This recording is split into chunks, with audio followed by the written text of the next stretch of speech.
This piece of history is proudly supported by the Museum of Vancouver. Vancouver's story begins here. We are in the basement of the Museum of Vancouver, formerly known as Collections Storage. And we're looking at some items today, some pieces of history from the early 1900s in Vancouver. This is Denise Fong. She's going to tell us about some of these items. What are we looking at here? So we've pulled a few items from the early 1900s that kind of helps us understand the context of our racial relationships in the early 1900s.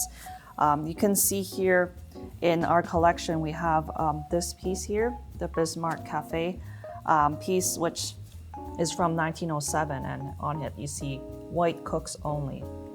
And if we pan out and look at some of these other items, we have the coaster and a fork from the White Lunch restaurant chain.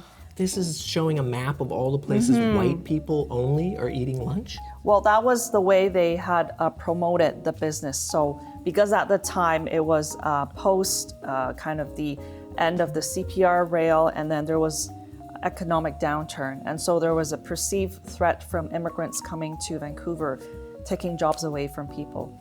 So at that time, there were a lot of people that were organizing, some labor unions and some Asiatic Exclusion League type of organizations that were banding together to kind of resist immigrants from coming in and feeling like they are taking away their job opportunities. Right. And so a lot of these businesses that beyond even 1907 and onward promoted only white Canadian workmen employed, white help only, as a way to kind of attract customers to their establishment, saying we don't hire non-white people and we only welcome white customers. But if you look deeper into the historical records, you can see that there are a bit of nuances, and over time things change.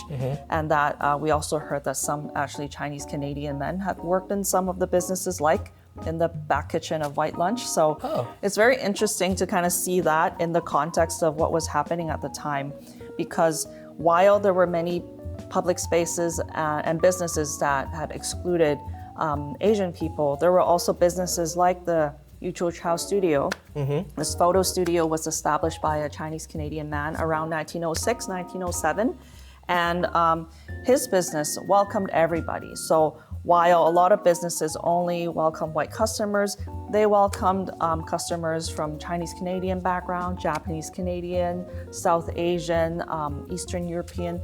Lots of different customers had taken photos in the studio, the family portraits that they would send back home to their families.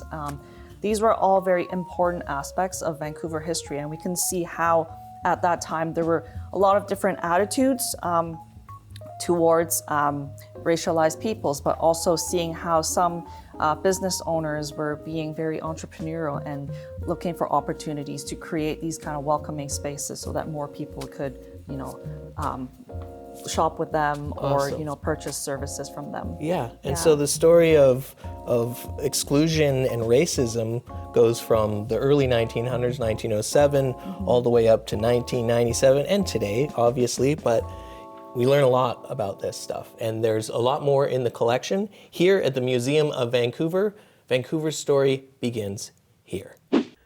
That's the show for this week. Big thanks to everybody at the Chinese Canadian Museum in Vancouver's Chinatown, the Chinese Canadian Military Museum, Bud Wong, everybody at the Museum of Vancouver, show director Derek Wong, roving reporter Nina Savage, editor Arav, and everybody at employee-owned CHEK Media. Follow me on social media for more stories, and check out my Now You Know BC Almanac at bcbob.ca. You can buy copies there for $25 and subscribe to my newsletter where I do regular giveaways and I tell more stories like I tell here on the show. And of course, I will see you here next week on CHEK when I'll tell you more stories about this great province of ours.